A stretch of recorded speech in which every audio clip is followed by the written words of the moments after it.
Hello, how are we doing today? So I just wanted to honestly cover a little bit of information today regarding the Whoop tracker, both 3.0 and 4.0, that I've had the pleasure of wearing for over 700 days now. I wanted to take people through kind of the, use case and reasoning of why I did it, then go into some of the advantages I found of the Whoop tracker versus other things, some of the disadvantages that it may have brought, as well as some of my questions of the future state and stuff like that. So, right off of the bat, I do think that it is important to note that, one, I do have some notes on my iPad over here that I will be just kind of looking at and referencing as we go. I also will be doing some slight recording on my phone as well to just kind of work through some of the points and so I can overlay them on the screen. So as we can see here that, we're at a data streak of 732 days. We're almost at 2 years of continuous use, so the title will probably be 2 years of use, 700-day review. We're at 730 recoveries. That's because I have had a few where I was tracking it on my arm that it just kind of flipped, or it did not have enough data to read. I've been a member since May of 2021, and it is now May of 2023. So I got it while I was in college. As you can see, I do use it quite often daily. In the last 30 days, 75 sessions. I do a lot of stretching, I do a lot of lifting, and I do the occasional walk. Got typical HRV range, resting heart rate range, and my sleep performance is not too bad. But if we do transition into my all-time usage, just so you can get an idea that I actually did use this device and I'm being honest with what I said. Boom. 1,200 activities, 193 max heart rate, 19.8 strain. Then as you can see, I do lift a lot during it, which will come into some of the, questions and future state of it, as well as the disadvantages that it might face. As we can see, I've had a large range of HRV as well as resting heart rate. I would like to see my HRV higher, but that is something that I'm working to as it goes into some of the story that I've had for it. Had a lot of green recoveries, I've had a lot of red recoveries. As you can see, I think I've hit the whole range. I've probably hit 100% recovery. I've also hit 1% recovery. Honestly, I don't know if a 0% recovery is even possible. And then I've gone into some comatic sleep for about 10.5 hours. But as we can see, this is kind of what you generally open up the app to, and that gives you your general dashboard, where as you can see, I've been kind of slacking today. But we're gonna go ahead and end that little recording state, so I can just jump into some of the reasoning and use case that I decided to go with the Whoop in the first place, where I started with the 3.0 and shortly after transitioned into the 4.0. So initially in spring of 2020, if anyone knows what happened there with some sicknesses and stuff like that kind of made the world go downhill, I was sent home from college and I was just kind of sitting there and I questioned a lot. I started losing the ability to sleep. I slept way less, and that carried both from my freshman year of college through at least the fall going into that, where most nights I would average 4 to 5 hours of sleep. I felt absolutely terrible and I wasn't happy with where I was in life, so I wanted to do anything I could to try and improve my sleep. And coming from someone that was pushing a engineering background, I really wanted data behind the stuff so I could kind of track what might have been affecting my sleep and what I could do to better change my sleep. As you can see, it's not this large in practice normally. I am just charging it via the battery puck. Then I did like the strain tracking features because I do track with the Apple Watch and I do track with the Whoop. The Apple Watch doesn't necessarily take into account a lot of the factors that might actually affect how you feel that day. This one, it's just linear rings that you need to close no matter what. This one, it understands hey, you didn't sleep last night. If you're feeling kind of bad, if a lot of your metrics are indicating you might be getting sick, that maybe you should kind of tone it back today, and your overall goals for strain and stuff like that should be a lot lower to compensate for your body already being in a higher stress state. So I kind of like that idea and that reasoning. Just got to take a little drink break. Sponsored by both Yeti as well as Gorilla Mind Energy. I'm kidding, I'm not sponsored by anything. I don't really make money from this. And then we get into my biggest use case and reasoning, which is the data that the Whoop provides. What you put in is what you get out. So if I could dump a lot of data into this, at that time I was pretty comfortable being able to analyze trends and what I felt like was happening. So if I saw trends in my sleep, whether it was I changed something that I know that might be beneficial or that might be negative, additionally, as I just kind of tweaked the way that I was training, I could see the trends of how that affected my strain. And then I could just kind of see and make sure that my body was adapting over time. But then I get into some of the advantages of wearing Whoop. One thing over it that I think it has over the Apple Watch is this is a 24/7 wearable, meaning I don't necessarily have to take it off. Granted, I do almost every day because I shower before I go to bed. These bands, they don't hold that much water, but they do stay damp, so I don't necessarily want to sleep with the damp band just because it feels weird, so pop it off before I hop in the shower. But I have swam with this, I've gone in lakes, I've gone in rivers, I've gone in pools with this. I have no issue getting it wet. It's completely sealed to do that, and it's fine. It's just the band kind of feels disgusting when it stays wet and against your skin. It's like wet sleeves. Then another thing, again, 24/7 wearable. It's way more comfortable to sleep with this and you don't really feel it. If I sleep with an Apple Watch, I'll feel it, which brings me into my next point, that this is always tracking data, but generally the Apple Watch does not have the battery life to be able to survive like a full day of usage plus a full night.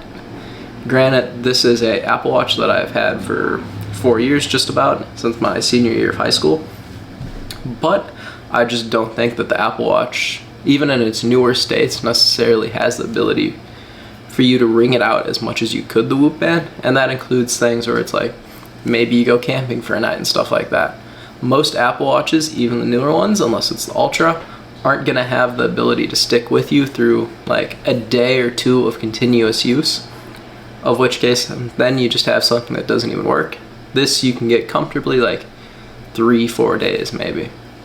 Granted, it was a lot better on the 3.0, but there is more technology in this that drains more power. Then it gets into the advantage of sleep tracking, which we did touch on, that it's just more comfortable to track with this versus other devices. I'm sure the Oura Ring would be great, but you kind of have to take that off to charge it, which is a negative against it. But I feel like the sleep tracking has been very accurate with time.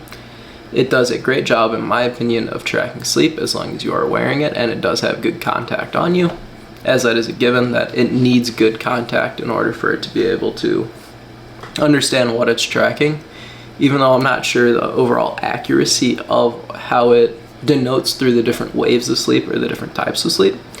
I'm sure that it is plenty adequate in order for most people to be able to get that 80% improvement, and then the other 20% is just going to be a lot of like minor things that maybe won't be possible for a lot of people to be able to cross off or go through in the end. Even then you might be able to get 90% improvement, and then it's just going to be that detrimental 10% where it's just diminishing returns overall. And then it gets into another advantage of this that I think it has over an Apple Watch, or it has over like the Oura Ring and other trackers like that. I feel comfortable wearing this during lifts, and I feel comfortable wearing this during sports. For example, I play lacrosse. I'm not going to wear an Apple Watch during a lacrosse game where, guess what? The hands are going to get hacked up, it's going to get hit. This with a giant glass screen on it, I feel like that would crack pretty easily if it's just during lacrosse. One little check straight through it, even though you are wearing gloves, it can still hit the edge, it can still hit here. Or if it is just a strong enough check, it's going to go into this, it's going to crack, and it's going to break. I've broken one of these while I was working at Amazon, just because it like glanced off of a shelf, or if you hit it on something, you know, it has a pretty good chance of breaking, but that's just the sensitive nature of glass. That's fine. And then you get into the use case like the Oura Ring, where guess what? It has no screen, but even they don't recommend that you wear it for lifts. So barbell movements and stuff like that, you might risk damaging the hardware, as well as you just have a hard surface here that the bar could just do some detrimental things to. But this being on your wrist, this being on your bicep, or this being in any of the integrated pieces of clothing that they did release, you know, you can kind of put it anywhere and be comfortable for it. There's people that wear it during jiu-jitsu, there's people that wear it when they swim, wear it when they play sports. It hasn't been an issue, and I think that's a benefit. For example, they even track like Patrick Mahomes during the Super Bowl and stuff like that. I don't necessarily think it would be the best idea to do that with other wearables. Then we can get into the disadvantages portion of this. 1, charging. I do think that it's great that they do the charging puck, and the charging puck now is water resistant, and it's just slide it on, click it on, and it's good to go, and it'll charge. I do feel like there are some charging issues with the puck, just because sometimes it'll cut out or just won't connect for the charging. 2, the fact that you need the puck in order to be able to charge it. For example, like it's the same issue with the Apple Watch and the Oura Ring, where it's all a proprietary charger, and you can't just get away with charging with anything. But it would be great if there was like the ability to charge it with a Qi charger or MagSafe or something like that, just so if you were traveling or going out, you could just bring one charger for the phone. Then, you know, guess what? When you're not using the phone, you could just take it off for a little bit, put it on the Qi charger or something like that, to where it can charge through a different means that requires you not to have the puck with it. Because when you're traveling, if you do lose the puck or the puck discharges and you don't have a USB-C, then you maybe only have 3-4 days of this, and the battery life was a lot better with the 3. Now it's like 3 to 4 days max, maybe 5-6 if you push it, and it's really not tracking that much. Then we get into the accuracy of the data, which I feel like was better on the 3. It dipped at the release of the 4, and now it's starting to get a lot better. But I think it's important to note that prior to some of its more recent updates, it was centered around being more of a cardiovascular tracking tool, where if you swam, if you ran, or if you did things that put a lot of tax on your cardiovascular system, then it would raise those strain values. However, if you were lifting, since those don't necessarily have the biggest correlation to heart rate, as in you're not sustaining higher periods of heart rate zones, then it would record your strain as being lower, even if there was a higher tax on the muscular system of your body. But they did change this with the recent release of the Strength Trainer, and I feel like they're using the Velocity company that they did acquire in order to be able to, you know, provide these changes. But I think that the accuracy is really good. However, you do need to make sure that the sensor is clean, as well as you just need to make sure that you're properly tracking your workouts. And especially if you are tracking on 2 devices like I am, make sure that you're actually starting the workout and everything through the app of the Whoop. Don't just let the Apple Watch detect it and do this, or then you have tracking issues from what I found. And just making sure that everything you're tracking is actually accurate. Another big disadvantage that a lot of people mention, I don't have the biggest issue with it because I just do one large payment up front, but it is the subscription model of the Whoop. It's not a one-time hardware purchase like the Apple Watch or like the Oura Ring, I believe. However, as there are updates, you do get the hardware, generally for free or at a discounted rate. So it's a give and take where you're paying for a subscription, but the subscription's also doing a lot. And then we get into the disadvantage of the data. So generally, you get in what you put out. If you put in a lot of data, it can do good at analyzing trends, but you also have to be able to be good at analyzing trends in your own data. So right now for sleep, it does great at suggesting, like, if you track everything through the diary, what things might have a better effect on your sleep or a negative effect on your sleep, so you can minimize or maximize those things.